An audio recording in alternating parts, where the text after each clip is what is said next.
আৰু ফ্ৰেন্ডছ বহুতে কৈ থাকে ন আমাৰ ঘৰটো একদম স্কুল ঘৰ নিচিনা লাগে তো ফ্ৰেন্ডছ ফুল এণ্ড ফাইনেল ৰাস্তাটো এবাৰ দেখাই দিছোঁ আপোনালোকক এইফালে এনেকৈ চাব পাৰে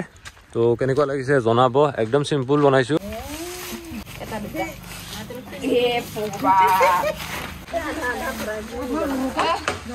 এতিয়া ৰাতিপুৱাই পৰা এইফালে 50 টকীয়া গামলা ৰাখিম এইফালে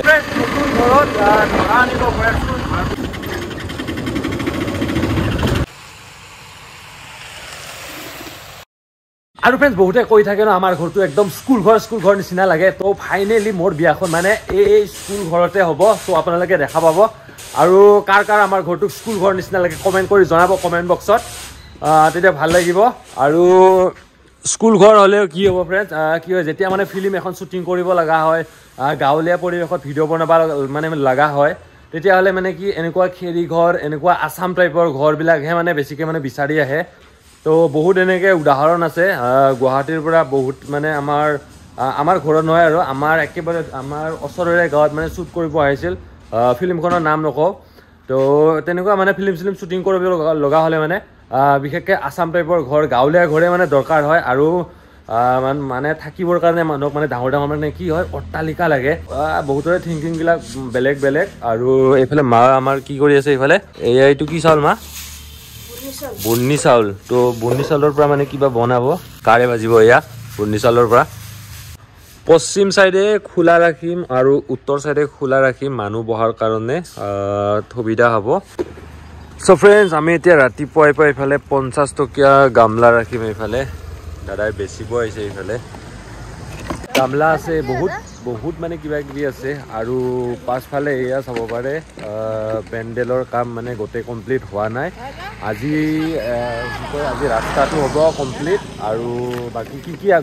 আগবাৰে আজি এইটো ভিডিঅ' দেখাব আপোনালোকে এইফালে আমি ল'লোঁ এইটো হ'ল কি খিৰকা আৰু এইফালে জাক আৰু এইফালে মাৰ হাতত আছে গামলা আৰু জাক সেইদিনা কি হ'ল চিঠি চপাই আনিছিলোঁ কেইখনমান কম হ'ল তো তাকে ইফালে জাপি আছোঁ আৰু কেইখনমান আনিলোঁ সেইদিনা নলবাৰীত যাই ফালে আৰু মা আৰু খুৰে ধুনীয়াকৈ কি কয় এইটো জাপ কৰি আছে জাপ সো ফ্ৰেন্ডছ পেণ্ডেলৰ বাঁহ চাহ ফুটা হৈ গ'ল আৰু এতিয়া আজি বান্ধিব কাপোৰ তো এইফালে চব খুটা ফুটা হৈ গ'ল এনেকৈ চাব পাৰে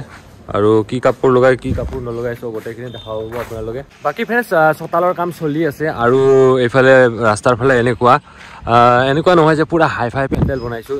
একদম চিম্পুল বনাইছোঁ একেবাৰে নিজৰ বাজেট অনুযায়ীহে মানে বনাইছোঁ পেণ্ডেলো চাব পাৰে পেণ্ডেলটো হাই ফাই বনালে কি হ'ব আৰু বাকী বিয়াখন খেদাই তাৰ পাছতো মানে নৰ্মেল লাইফ চলিব লাগিব যে সেইকাৰণে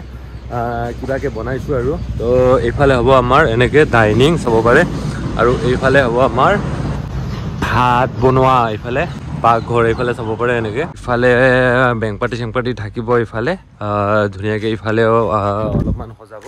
তো একদম চিম্পুল আৰু ইফালে এনেকৈ কৰিডৰেদি ধুনীয়াকৈ সোমাই যাম এনেকৈ কৰিডৰেদি সোমাই এইফালে আপোনালোকে চোতালখন দেখা পাব আৰু কেনেকুৱাকৈ কি লগায় তো গোটেইখিনি দেখা পাব আপোনালোকে এইটো ভিডিঅ'ত আৰু এতিয়া এইফালে দাদাহঁতে লগোৱা আৰম্ভ দিছে এনেকৈ পূৰা ফিটিং গজাল চজাল মাৰি আছে ধুনীয়াকৈ আৰু এতিয়া এইখন ওপৰত উঠি যাব ওপৰত উঠি গ'লে এয়া চাওক মোৰটো দেখি সঁচাকৈ বহুত ভালেই লাগিছে এতিয়া আপোনালোকৰহে কথা আপোনালোকৰ বা কেনেকুৱা লাগিলে ওপৰৰ চিলিং উঠি গ'ল আৰু এই চাব পাৰে আপেল চিলিং তো কেনেকুৱা লাগিছে কমেণ্ট কৰি জনাব আপোনালোকে আৰু বাকী কামো চলি আছে বিয়ালে যিহেতু বেছি দিন নাই সেইবাবে ইয়াৰ ঘৰৰে চাউল এনেকৈ বান্ধি থৈ দিয়া হৈছে তো এইখিনি আজি জাৰবা আহিব ন মা তো মানে গাঁৱৰ তিৰোতাসকলে মানে জাৰবা আহে তো আপোনালোকৰ ফালে আহেনে নাহে এনেকৈ বিয়া চিয়া হ'লে কমেণ্ট কৰি জনাব এইফালে মায়ে ধৰি আছে মোবাইলটো আৰু এইফালে ময়ে আৰু বিজুৱে ধুনীয়াকৈ চাউলৰ বস্তাকেইটা উলিয়াই এতিয়া বাহিৰ কৰিব লাগিব এনেকৈ তো গোটেইকেইটা বস্তা বাহিৰ কৰোঁ প্ৰথমতে তাৰপাছত দেখাই আছোঁ এটা কৰিলোঁ দুটা কৰিলোঁ এয়া হৈ গ'ল 3টা বস্তা আনিলোঁ আৰু কেইটামান আনবা আছে তো বস্তাকেইটা থৈ দিলোঁ ইয়াতে এনেকৈ আৰু এইফালে এনেকৈ মাৰি আছে আৰু ওপৰততো এয়া দেখাইছিলোঁ তেতিয়া ৰিলছত বিয়াখনটো আপোনাৰ এদিনতে শেষ হৈ যাব কিন্তু বিয়াৰ আগমুহূৰ্তৰ যিবোৰ কাম সেইবোৰ মানে খুব ভাল লাগে কৰি আৰু আমাৰ গাঁৱৰ তিৰোতাসকল গোটেই আহিছে এনেকৈ চাব পাৰে আপোনালোকে আৰু এইফালে মা আৰু পেহীয়ে এইফালে বস্তাৰ পৰা চাউল উলিয়াইছে এনেকৈ আৰু এইফালে ওচৰত মা এয়া চাব পাৰে আপোনালোকে তো এইবোৰে মানে খুব মানে এটা স্মৃতি হিচাপে ৰৈ যাব আৰু বিয়াৰ পাছত আমি ধুনীয়াকৈ চাব পাৰিম এইবোৰ এটা খুব ভাল লগা মুহূৰ্ত আৰু গাঁওবিলাকত এনেকৈ আহে আৰু তো এইফালে চাব পাৰে ফ্ৰেণ্ডছ গাঁৱৰ খুৰী আবু মানে বৌহঁতৰ মানে মোৰ বিয়া খোৱা মানে খুব ইচ্ছা আছিল আৰু তাৰে আজি ইয়াত চাউল জাৰি আছে এনেকৈ চাওক আৰু দুদিনমান পিছত পুৰা বিয়া খাব পাব ধুনীয়াকৈ ফাইনেলি ডেকৰেশ্যনৰ কাম কৰা মানুহবোৰ আহি পালে আৰু এয়া ৰাস্তাৰ কাম কৰি আছে চাব পাৰে এনেকৈ তো ৰাস্তাটো কেনেকুৱা হয় অলপমান পাছত গম পাম তো ইফালে কাম চলি আছে এনেকৈ চাব পাৰে আৰু আমাৰ এইফালে দাদাও আছে এইফালে এইটো গেটৰ ডিজাইনটো কি ডিজাইন বুলি কয় এইটো পাখা বুলি কয় পাখা ন আৰু আসাম টাইপৰ বুলি কয় না আসাম টাইপ এইটো কৰে আসাম টাইপ এইটো আসাম টাইপ কয় আসাম টাইপ তো আসাম টাইপ বনিব আৰু আমাৰ ইফালে হেডমিস্ত্ৰী ইফালে দাদাও আছে ইফালে ভাল নাই নাই ভাল ভাল আজি কমপ্লিট হ'ব নাই হ'ব ন তো আজি ৰাস্তাৰ কাম কমপ্লিট হ'ব বাকী আৰু বেলেগ ছাইডৰ কামবিলাক থাকি যাব আজি আৰু ডাইনিঙৰ কামবিলাকো আজি ৰৈ যাব এনেকৈ এইফালে ডাইনিং সেইফালে পাকঘৰ আগৰ ভিডিঅ'কেইটা যদি চাইছে দেখা পাইছে আপোনালোকে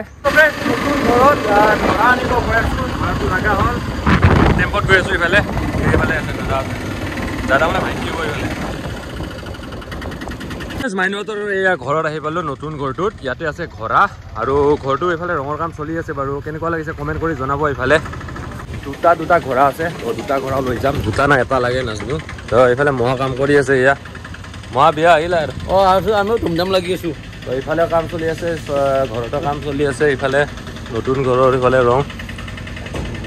ওপৰত মাৰা হৈছে এনেকৈ তো কমেণ্ট কৰিব কেনেকুৱা লাগিছে আৰু এতিয়া এই ঘোঁৰাটো লৈ যাওঁ ইয়াতে চাওক ফ্ৰেণ্ডছ এয়া পানীলাও লাগি আছে ধুনীয়াকৈ চাং পাতি দিছে ইবাৰে পাতিছে ইবাৰে লাগিছে আৰু তলত দিছে বেঙেনা ধুনীয়া ধুনীয়া এনেকৈ আৰু এইফালে ঘোঁৰাটো উঠাব লাগে এইটোৰে বহুত কামত দিব এতিয়া চ' এইটো এতিয়া ধুনীয়াকৈ টেম্পুত উঠাই দিলোঁ এনেকৈ তো মজা আছে এতিয়া ঘৰত যাব এইটো আৰু ফ্ৰেণ্ডছ এই কলকেইটাতো কল লাগিছে এয়া চাওক 1 2 3 ঠক আছে কল বাকী আৰু মাটি পেলোৱা কামো ইয়াতে কমপ্লিট হৈছে বুলি ক'ব পাৰি তো এইফালে চকালত ধুনীয়াকৈ মাটি চাটি পেলোৱা হৈ গ'ল তো চাব পাৰে আপোনালোকে এয়া ধুনীয়াকৈ মাটি চাটি পেলাইছে গৈ আছোঁ ঘৰত এইফালে ৰাস্তা চাওঁ ধুনীয়া ৰাস্তা আমাৰ ফালে একদম ঘোঁৰাটো কিয় আনিছিলোঁ জানেনে ফ্ৰেণ্ডছ এয়া ওপৰত এই কাপোৰ মাৰিবৰ কাৰণে অনা হৈছিলে এনেকৈ তো ওপৰত ধুনীয়াকৈ কাপোৰ মাৰি আছে চাওক আৰু ইফালে আজি আমাৰ দুপৰীয়া খানা ইফালে চয়াবিন আছে বুট আছে তাৰ লগত দিছে আলু ওলকবি এনেকৈ মিক্স কৰি ধুনীয়াকৈ চব্জি বনাইছে এয়া ফুল এণ্ড ফাইনেল ৰাস্তাটো এবাৰ দেখাই দিছোঁ আপোনালোকক এইফালে এনেকৈ চাব পাৰে তো কেনেকুৱা লাগিছে জনাব একদম চিম্পুল বনাইছোঁ আৰু এইফালেতো হৈ গ'ল বাৰু আৰু এতিয়া অলপমান বাকী আছে ইফালে আৰু এতিয়াও কাম বাকী আছে বহুত তো ঘোঁৰাৰ কাম হ'ল এইটো ইয়াত উঠি মাৰিব লগা হৈছে এনেকৈ মিলো তো এইফালে এইটো লগাম বুলি ভাবিছোঁ এনেকৈ আৰু এইফালেও চলি আছে আৰু বাকীখিনি আপোনালোকে নেক্সট ভিডিঅ'ত ভালদৰে দেখা পাব